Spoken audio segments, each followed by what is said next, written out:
Welcome back, strategists and history seekers, to The Lost Tactician. Step back into the gritty reality of World War II and experience a lesser-known but absolutely critical innovation: sound ranging. Picture this. You're commanding a battlefield where the enemy is invisible, concealed in dense forests or behind rolling hills. Their guns thunder across the landscape, but you cannot see them. Yet somehow, impossibly, your forces know exactly where they are. How? The answer lies not in sight, but in sound itself. Today we explore how the mere echoes of battle revealed precise enemy locations, transforming the chaos of warfare into calculated precision. This is the story of acoustic warfare, how the whispers of guns became the roar of Allied counterattack. The fundamental problem confronting Allied commanders in the European theatre was brutally simple, yet seemingly unsolvable. German artillery and mortar positions, dug into forests and concealed behind terrain, remained invisible to ground observers and often impervious to aerial reconnaissance. A single hidden gun could wreak havoc on advancing troops, and finding it before it could retreat became a matter of life and death.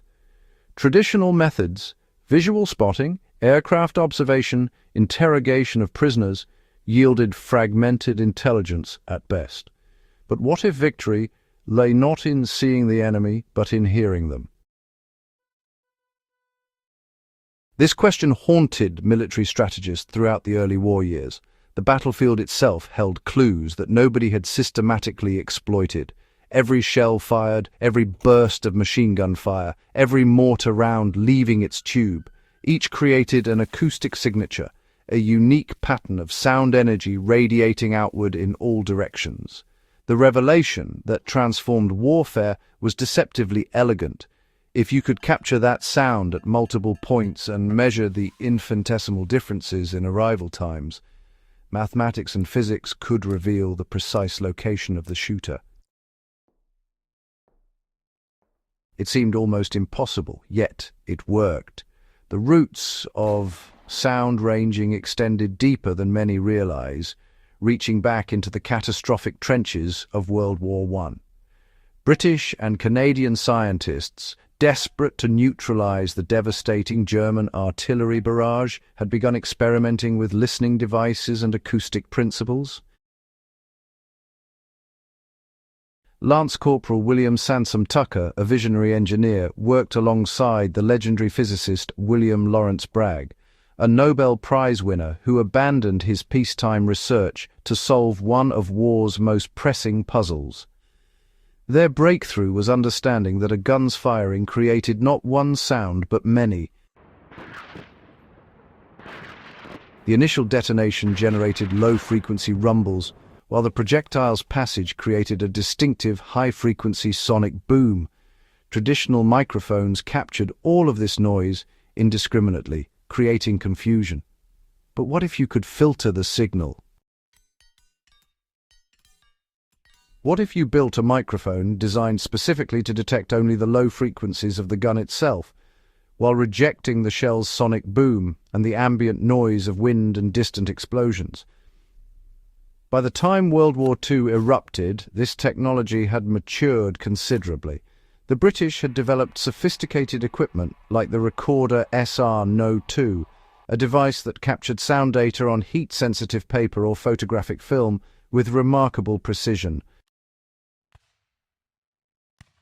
The principle, remained the same as it had been back in 1918, but the execution had become far more refined.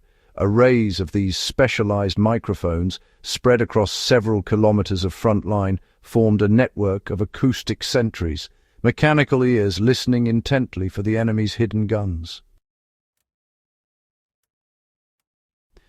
Understanding sound ranging, it requires grasping an elegant principle. While you cannot see sound, you can measure its movement with precision. Sound travels at a known, relatively constant speed, about 343 meters per second in temperate air. When a gun fires, the acoustic waves radiate outward in all directions, just like ripples from a stone dropped into water.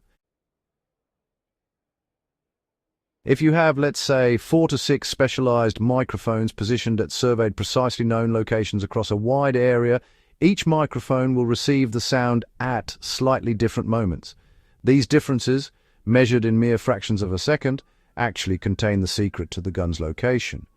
The mechanics, though, were deceptively complex.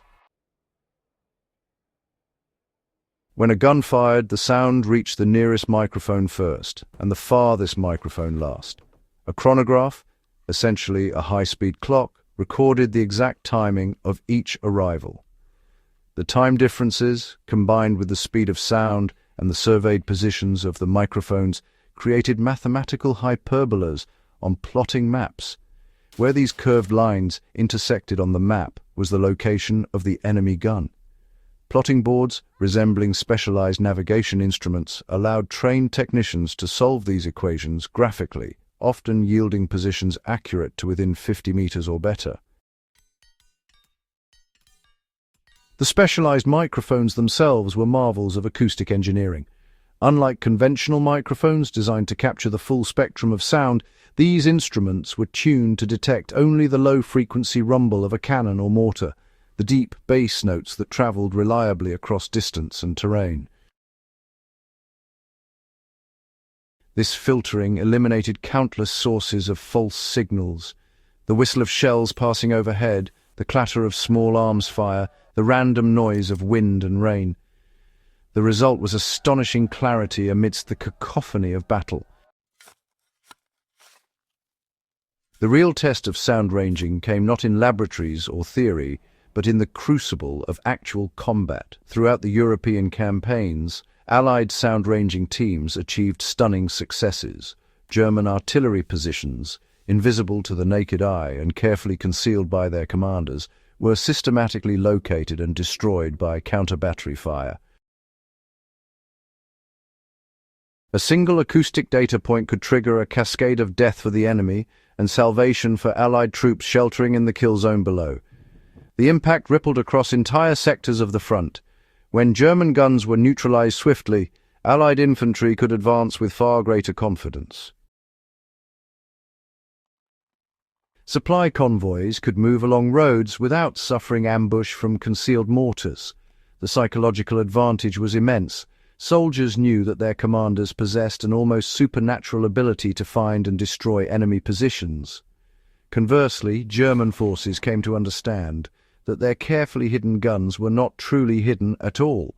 Yet sound-ranging teams faced formidable obstacles. Environmental noise, like heavy rain thunder and those distant bombing campaigns, could, obscure the acoustic signature of a gun or even create false signals. The Germans, recognizing the threat, adapted their tactics ruthlessly. They began practicing what they called shoot and scoot, firing just a few rounds and then immediately relocating to a new position before any counter-battery fire could arrive.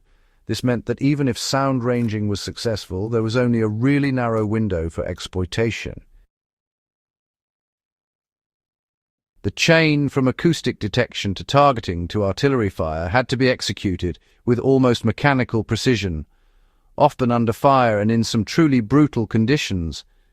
Wind conditions, they complicated everything. Sound traveling downwind toward a microphone array arrived with different characteristics than sound traveling upwind. Technicians had to account for atmospheric conditions, temperature gradients, and pressure variations. Each of these variables introduced potential error. Yet, despite all these challenges, sound ranging proved devastatingly effective. The cumulative impact of hundreds of successful operations saved, frankly, countless lives and shifted the balance of firepower decisively toward the Allies.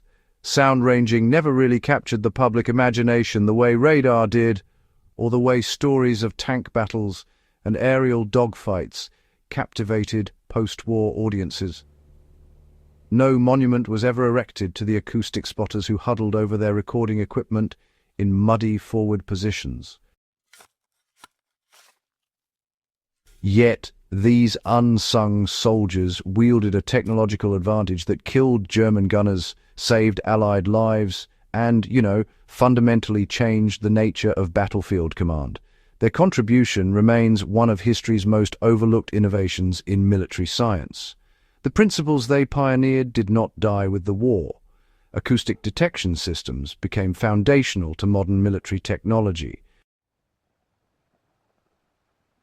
Sonobuoys, radar-guided artillery systems and sophisticated acoustic arrays evolved directly from the lessons learned in the mud of 1944 and 1945. Today's soldiers benefit from technologies whose ancestors were the humble microphone arrays strung across European countryside 8 decades ago. Perhaps most profoundly, sound ranging embodied a timeless truth about warfare and survival. Victory does not always belong to the strongest or the most numerous, but often to those who harness intelligence, innovation, and precision. In a world of chaos and fog, finding ways to see through the darkness, or in this case, to hear through the noise, separates triumph from tragedy. The next time you hear distant thunder, consider this. To soldiers of the Second World War, that sound carried meaning beyond weather. It was data, it was survival, it was victory measured in acoustic waves and calculated through mathematics and courage. The story of sound ranging reminds us that history's greatest innovations often emerge from desperation, creativity, and the determination of ordinary people facing extraordinary challenges. If you found yourself drawn into the hidden world of acoustic warfare, if the ingenuity and sacrifice of these forgotten soldiers resonated with you, then you belong here at the Lost Tactician. Like, share, and subscribe to uncover more stories where history and tactical brilliance converge. The untold tales of how innovation, endurance, and human ingenuity shaped the course of the world. Together, let's ensure these voices are never forgotten. Thank you for joining us, and we'll see you in the next operation.